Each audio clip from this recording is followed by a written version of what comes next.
मुक्त जीव का स्वरूप कैसा होता है, अर्थात जो जीव, जो मनुष्य, हाँ, जो मुक्त हो चुका है संसार का, उसका स्वरूप कैसा होता है, ये जो पहचान है हमें होनी चाहिए। वैसे तो मुक्त जीव की पहचान करना बहुत ही मुश्किल है। हम अपनी बुद्धि से जान नहीं सकते कि मुक्त जीव के लक्षण क्या होते हैं, लेकिन फिर भी भगवान बताते हैं इसके बारे में, क्योंकि समस्त जो ज्ञान है भगवान ने तो दिया है, तो इसलिए वो इसके बारे में भी ज्ञान बताते हैं कि मेरा भक्त कैसा होता है, मेरे भक्त में कैसे कैसे गुण होते हैं। ठीक है, जो इस संसार से मुक्त हो चुका तो होता है, उस जीव में गुण कैसे होते हैं, कैसी कैसी क्वालिटी होती हैं। तो ये गुण जानने का फ़ायदा क्या है?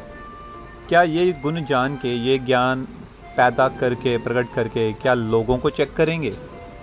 क्या देखेंगे जो ये बड़ा महात्मा बना फिरता है, ये साधु बना फिरता है, क्या इसमें ये गुण है? नहीं। भगवान ने इसलिए नहीं ये हमें गुण बता रहे, वो इसलिए बता रहे हैं ताकि इन गुणों को हम धारण कर सकें। ठीक है, इन गुणों को हम धारण कर सकें। ये नहीं कि ये ज्ञान लेके हम दूसरों को चेक करें, ये उसके लिए नहीं है। ठीक है, भगवान ने जो भी शिक्षाएं वेदों में, शास्त्रों में या संतों के द्वारा हम तक पहुंचाई हैं, उन सभी शिक्षाओं में डूज एंड डोंट्स हैं, क्या करना है क्या नहीं करना है। जैसे कोई भी मेडिसिन हो, ठीक है, कोई बीमार है, अगर उसको मेडिसिन देती है, उसके साथ पथ्य भी तो होते हैं ना, कि इसके साथ इस दवाई के सेवन करते हुए, क्योंकि आपको बीमारी है, बीमारी के अंतर्गत अगर ये दवाई लेनी है तो इसके साथ क्या वस्तुओं का सेवन करना है, क्या वस्तुओं का सेवन नहीं करना है, और तब तक ये आपका रहेगा जब तक आपकी बीमारी ठीक नहीं हो जाती। और हम सारे लोग इस संसार में घिरे पड़े हैं, 84 लाख योनि में फंसे पड़े हैं, बार बार जन्म ले रहे हैं, और ना चाहते हुए बार बार वही कर्म कर रहे हैं। इसका मतलब हमें माया की बीमारी है। हमें पता है मनुष्य जीवन में आए हैं, 84 लाख योनियों में भटक के आए हैं, लेकिन फिर भी हम ना चाहते हुए गलत कार्य करते हैं, ना चाहते हुए झूठ बोलते हैं, ना चाहते हुए लोगों से ईर्ष्या करते हैं, द्वेष करते हैं, लोगों के बुरा करने के बारे में सोचते हैं, चोरी करते हैं, ठगी करते हैं लोगों के साथ। वो क्यों करते हैं? क्योंकि बीमारी है, जन्मों जन्मों की बीमारी है। तो इसी प्रकार उस बीमारी को ठीक करने के लिए जब भगवान हमें बता रहे हैं कि ये वाली औषधि आपके काम आएगी, तो वो औषधि अब जन्मों जन्मों की बीमारी है, और काल चक्र की फंसे होने की बीमारी है, और स्वभाव की वजह से बीमारी है। तो ये बीमारी कोई ऐसा तो नहीं है, कोई बीमारी कोई इसकी कोई ऐसी दवाई होगी कि वो पीस के खाई सिलवट्टे पे पीसी और उसके बाद खा ली तो वो ठीक हो जाएगी। क्योंकि ये जगत की बीमारी है, तो जगत से ही ठीक होगी। तो जगत अगर हमारे स्वभाव की बीमारी है तो हमारे स्वभाव से ही ठीक होगी। तो उसके लिए भगवान ने बताया है कि मुक्त जीव का स्वरूप क्या है, और कहाँ पे बताया? भगवत गीता अध्याय 6 में बता रहे हैं, आत्म उपमेयेन सर्वत्र समपश्यति सो अर्जुन, सुखम वा यदिम वा दुखम स योगी परमो मतः। इसका क्या अर्थ है? वो बताते हैं कि जो मुक्त जीव है वो कैसा होता है, कैसी कैसी क्वालिटी होती हैं, उसके बारे में बता रहे हैं। हे अर्जुन, वह पूर्ण योगी है, वह पूर्ण धर्मात्मा है, पूर्ण मुक्त पुरुष है, जो अपनी तुलना से समस्त प्राणियों की उनके सुखों तथा दुखों में वास्तविक समता का दर्शन करता है। इसका अर्थ ये है कि जो सभी में सुख और दुख को, चाहे उसको सुख हो उस व्यक्ति को, मतलब जो मुक्त पुरुष है उसके स्वभाव के बारे में बताया गया है, ना तो वो सुख को अनुभव करता है, ना वो दुख को अनुभव करता है। ठीक है, और दूसरों में भी वही चीज़ें देखता है, सम दृष्टि से सभी में यही चीज़ देखता है, स्वयं में भी वही अनुभव करता है। ना तो ज़्यादा सर्दी होने पे वो प्रसन्न होता है, ना परेशान होता है, ना ज़्यादा गर्मी होने पे ज़्यादा प्रसन्न होता है, ना परेशान होता है। ऐसा कैसे हो सकता है? किसी को सर्दी ज़्यादा लगेगी, वो ठंड में ठिठुरेगा, गर्मी लगेगी, पसीना आएगा, वो भी परेशान होगा। ऐसी बात नहीं है, जो मुक्त पुरुष है उसको पसीना नहीं आता या वो ठंड में ठिठुरता नहीं है, लेकिन वो इसको भगवान की कृपा समझता है। वो बोलता है वाह वाह वाह वाह, प्रभु ने आज इतनी सर्दी करी है, आज तो नींद नहीं आएगी। और अच्छी बात है, नींद नहीं आएगी तो भगवान का ज़्यादा से ज़्यादा नाम जाप करेंगे।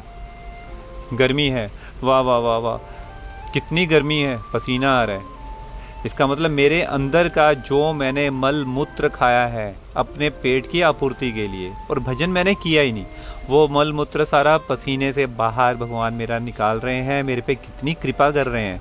अब मेरा सारा अंदर का मल मूत्र पसीने के रूप में बाहर निकल रहा है, तो मेरे शरीर की कितनी शुद्धि हो रही है। और इस प्रक्रिया से मुझे नींद नहीं आ रही, कितनी अच्छी बात है, कितनी दया कर रहे हैं भगवान। हाँ, तो इसका मतलब मुझे और ज़्यादा मन भजन में लगाना है। ठीक है, तो गीता के अनुसार मुक्त जीव वही है जिसका सर्वदा सर्वथा सर्वत्र हर जगह हमेशा सभी के लिए एक ही तरह का भाव रहता है। जहाँ जहाँ भी मुक्त पुरुषों का गीता में वर्णन है, आप देखोगे वहाँ पे एक ही चीज़ जो आपको सभी को कॉमन देखने में मिलेगी, वो है क्या? समता। समता शब्द मतलब समभाव रहना, ये आपको हर जगह कॉमन मिलेगी देखने में, जगह जगह पे, कि मुक्त जीव कैसा होता है।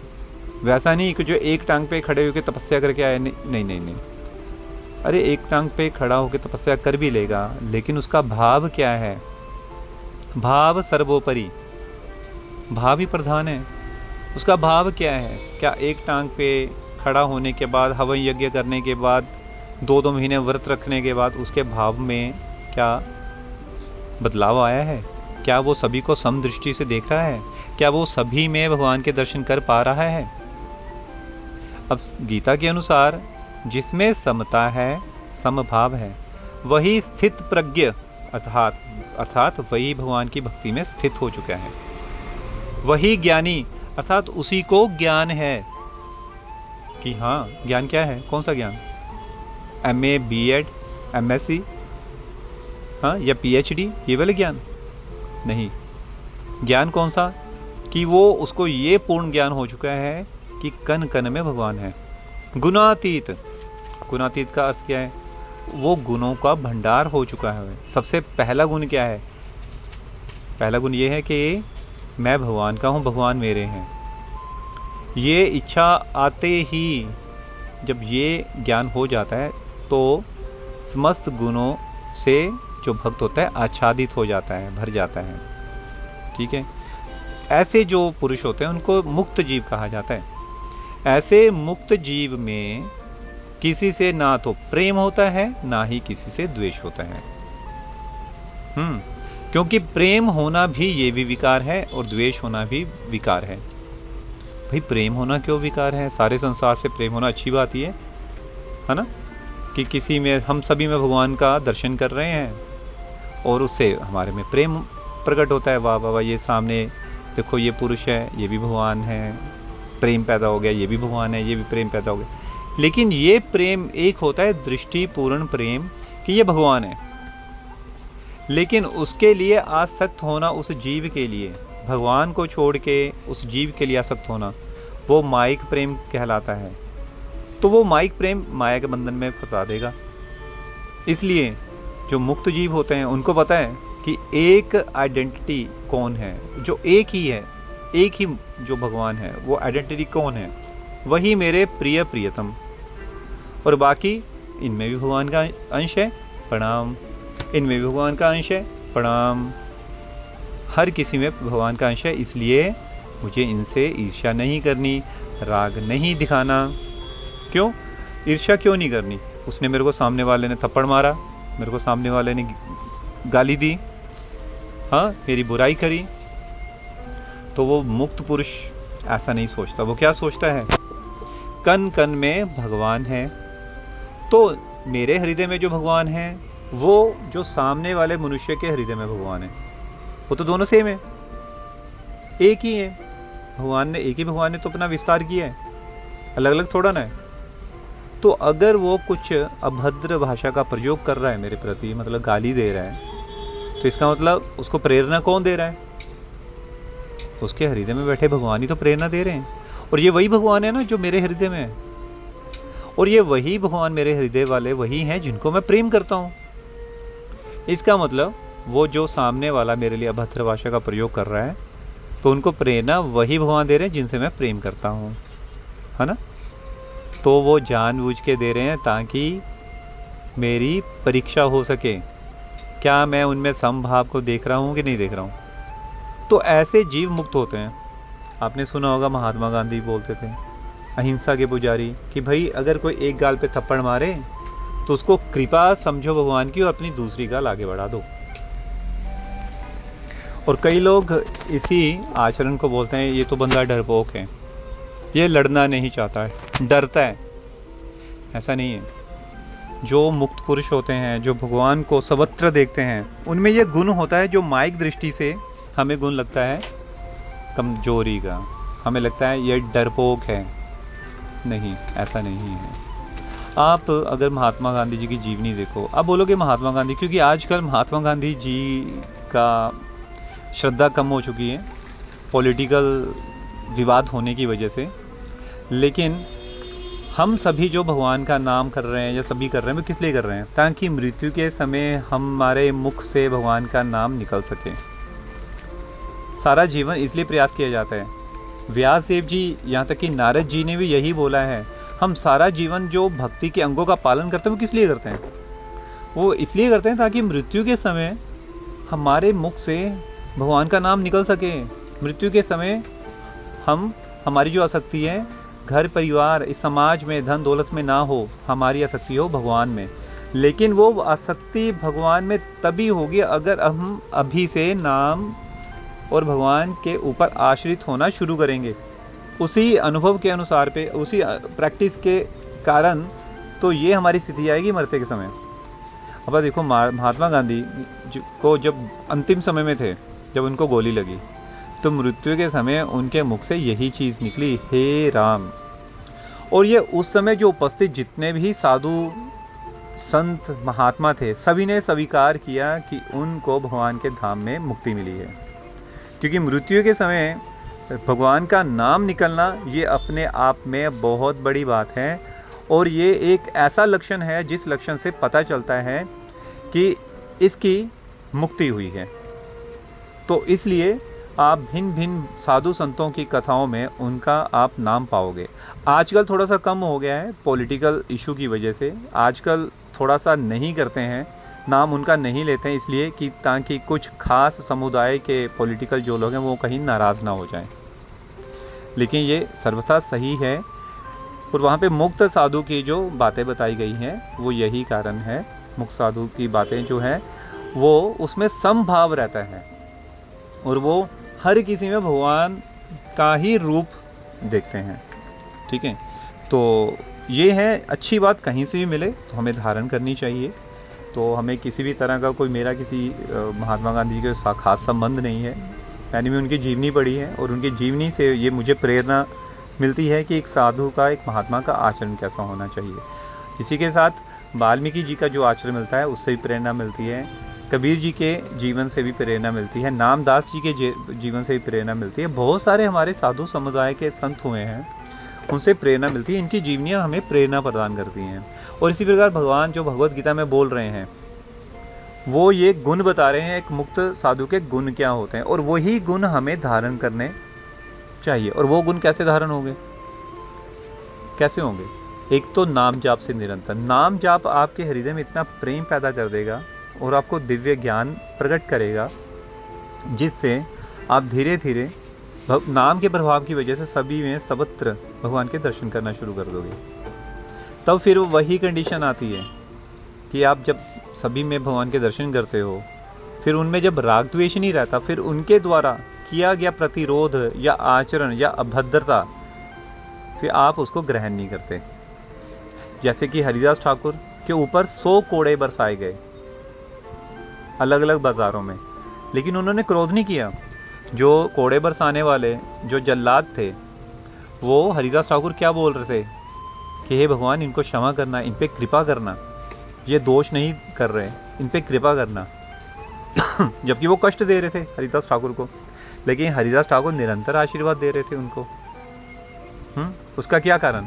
क्योंकि उनमें भगवान के दर्शन ही कर रहे थे हरिदास ठाकुर, और उन पे कृपावश ये बोल रहे थे वाह वाह वाह, भगवान ने इनके हृदय में आके ये उनको प्रेरणा दे रहे हैं ताकि मुझ पे कोड़े बरसाएं। कोड़े क्यों? ताकि मेरे जो अनर्थ हैं वो समाप्त हों।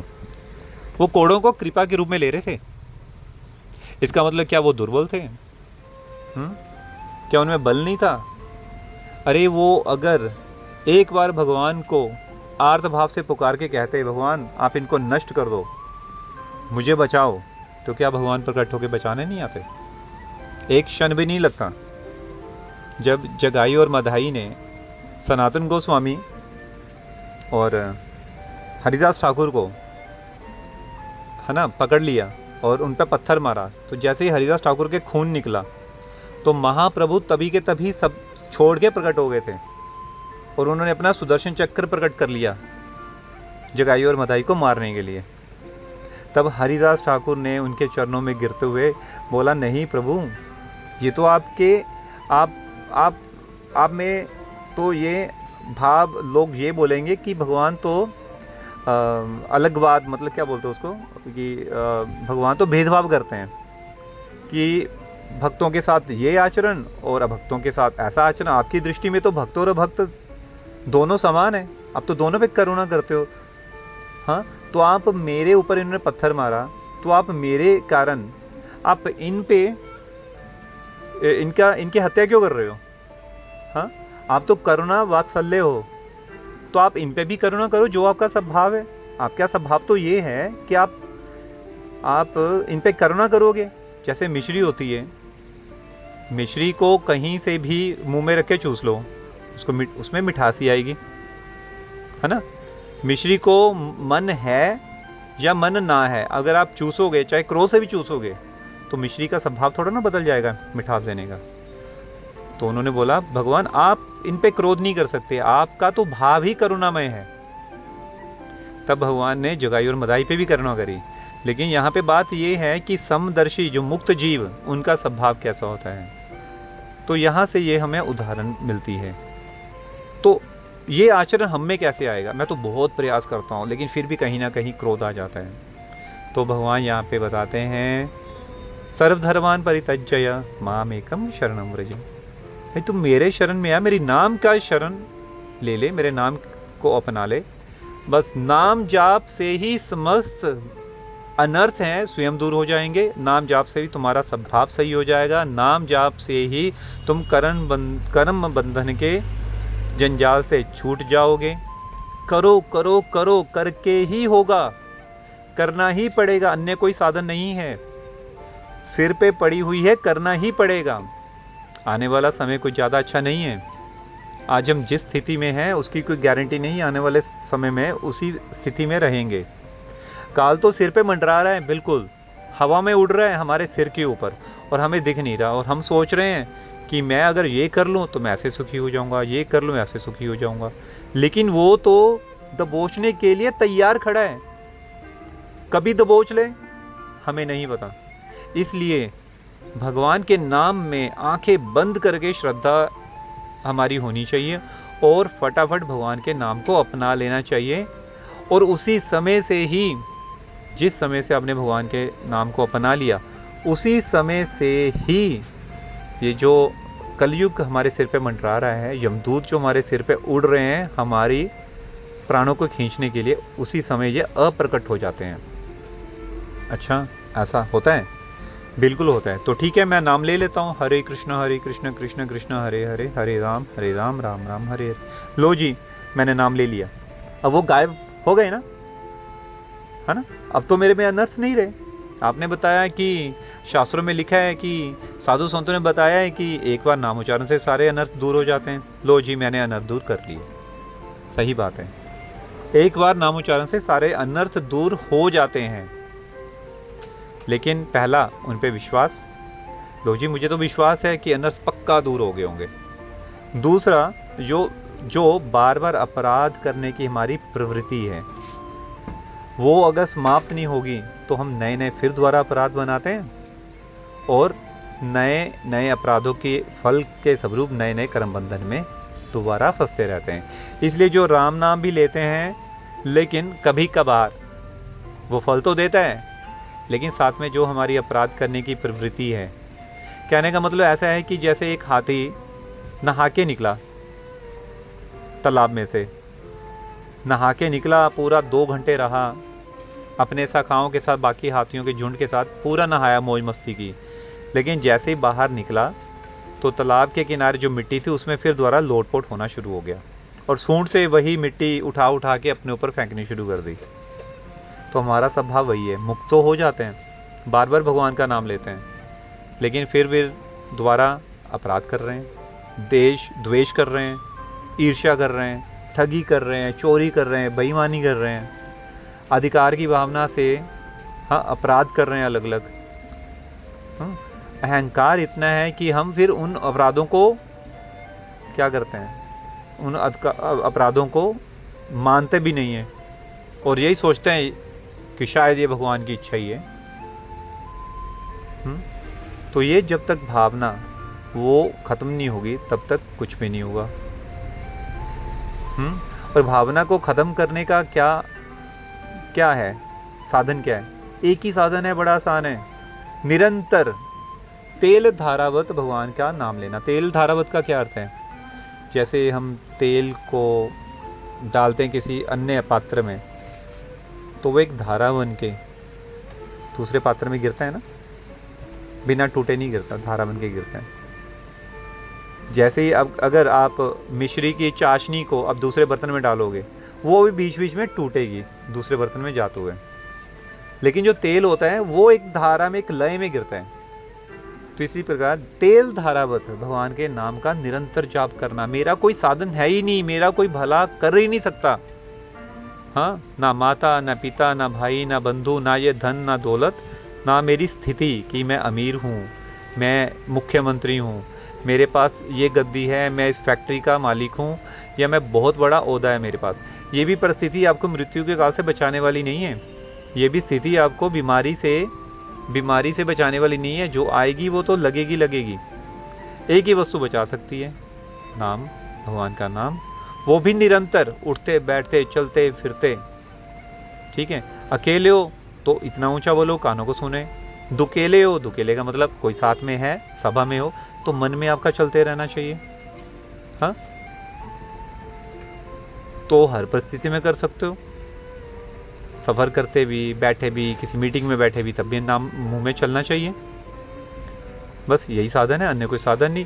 और जैसे ही अब आप ये साधन शुरू करोगे, धीरे धीरे आपको स्वयं ही पता चलना, इसका प्रभाव शुरू हो जाएगा। बाहर से कोई नहीं बताने वाला, बाहर तो जस्ट एक एक्सपीरियंसेस बता सकते हैं, और या शास्त्रों के अनुसार जो लिखा हुआ है वो चीज़ें बता सकते हैं, लेकिन जो अनुभव वो आपको स्वयं ही करना होगा, और स्वयं ही आपको अनुभव होगा, कोई दूसरा आपको अनुभव नहीं करवा सकता। वो अनुभव ना तो आपको भगवान करवा सकते हैं, ना आपको आपके गुरुदेव करवा सकते हैं, क्योंकि वो तो सिर्फ आपको साधन बताएंगे। चलना आपको ही पड़ेगा।